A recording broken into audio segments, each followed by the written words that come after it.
Ok, vamos a empezar con esta línea del tiempo.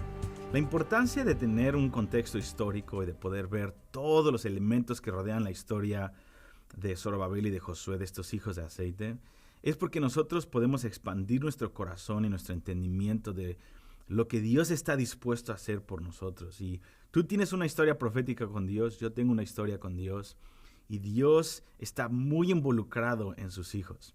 Y esta historia solamente es un ejemplo de cómo Dios realmente desea cumplir su propósito en nosotros y cómo Dios tiene muchos elementos moviéndose en su creación, en su reino, para llevar a cabo sus planes.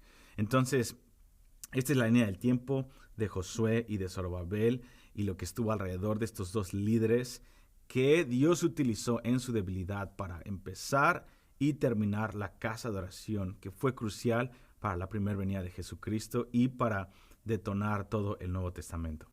Entonces vamos a trazar esta línea, aunque me va a quedar tal vez un poco chueca, pero ok, esta historia la podemos trazar desde Isaías. Y en Isaías 44, versículo 28, alrededor del año 750 antes de Cristo, Isaías suelta esta profecía que es súper extraña, y seguramente las personas que estaban con Isaías dijeron, ¿qué? Y Isaías profetiza que Dios iba a levantar a Ciro, quien iba a venir 200 años después. Entonces, Ciro aún no había nacido, Isaías está profetizando acerca de eso. Y después de algunos años, alrededor de 150 años después, Dios levanta a Jeremías. Y Jeremías, específicamente el capítulo 25 y el capítulo 29, versículo 10 y 11, Dios levanta a Jeremías y Jeremías empieza a profetizar acerca, les dice dos cosas. Les dice que Dios va a llevarlos en cautiverio a Babilonia por 70 años y que después Dios iba a visitarlos y los iba a restaurar. Obviamente Jeremías no fue un profeta muy querido en su generación, porque de hecho lo metieron a la cárcel por profetizar eso. Muchos otros profetas estaban profetizando paz y seguridad y prosperidad, pero Jeremías estaba profetizando la palabra de Dios. Entonces, después de algunos años, viene Babilonia. Y lo que pasa es de que Dios utiliza a Nabucodonosor para disciplinar a Israel. Y viene Babilonia, invade 3 veces y la tercera vez destruye el templo, quema la ciudad y lleva cautivo por 70 años, un periodo de 70 años. Se van cautivos a Babilonia. Y aquí obviamente tenemos a un personaje muy importante que nosotros conocemos, muy querido, y es Daniel. Daniel, junto con sus amigos, son llevados cautivos a Babilonia. Y pasan varios años, Dios les da favor, y aquí es el contexto del libro de Daniel.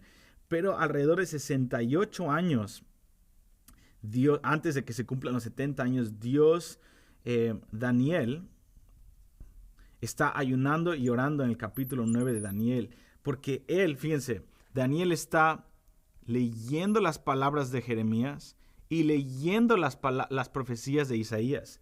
Y él dice en Daniel 9, dice que él se da cuenta que estaban a punto de cumplirse los 70 años del cautiverio. Entonces él responde con ayuno, con oración. Hay 7 cosas que Daniel hace, que las puedes encontrar en el capítulo 9, versículo 1 al 3. Entonces Daniel se vuelca su corazón al Señor en ayuno y oración, y Dios le da entendimiento, y en medio de su arrepentimiento y su oración, Dios realmente detona a los 70 años exactamente. Dios despierta a Ciro.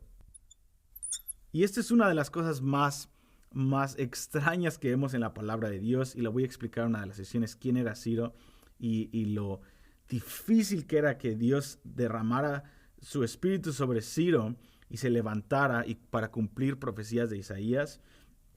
Y él lo que hace es de que les da dinero a las personas, a los judíos, para que reconstruyan el templo. Entonces, se cree que había alrededor de 1 millón de judíos en Babilonia, pero solamente 50,000 regresaron a Jerusalén, que es lo mismo al 5%, y esto es una enseñanza en sí mismo, que no todos van a ir radical por el Señor, y eso siempre ha pasado a través de la historia. Entonces, Ciro da la orden de que regresen a Jerusalén.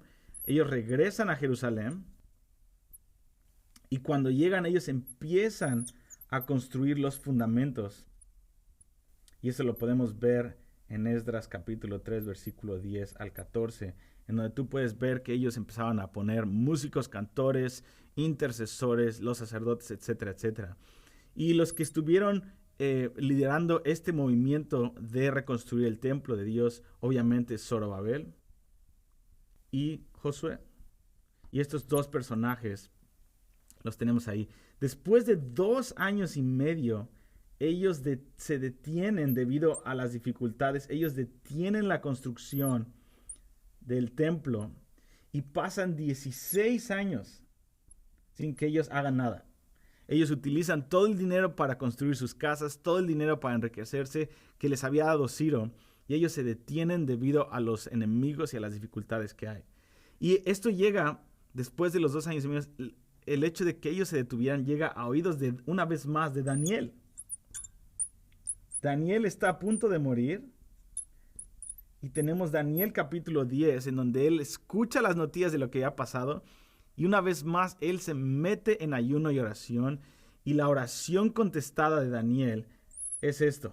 Dios levanta a Ageo y Dios levanta a Zacarías.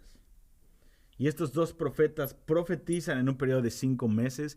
Y Dios despierta el espíritu de Zorobabel, de Josué y de todo el pueblo de Israel. Y ellos echan manos a la obra una vez más. Y ellos terminan el templo. Lo cual una vez más fue crucial proféticamente para la primera venida de Jesucristo y para detonar el Nuevo Testamento. Y esta es la historia de todo lo que Dios hizo. Y hay muchos detalles que tú puedes ver. Entonces te quiero recomendar que para tú poder apropiarte de esta historia, toda la historia la puedes ver en Esdras, capítulo 1 al 6. La puedes ver en Ageo, capítulo 1 y 2. La puedes ver en Zacarías, capítulo 1 al 14. Y en estos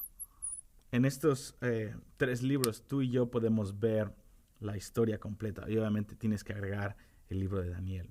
Espero que esta línea del tiempo te dé, aunque sea un entendimiento básico de todo lo que involucra este curso que estamos viendo de los hijos de aceite y cómo Dios va a utilizar a gente débil como tú y como yo para terminar la obra del reino que sobrepasa lo que siquiera podemos imaginar o de lo que nosotros podemos producir en nuestra propia carne. Dios te bendiga. Nos vemos en la próxima sesión.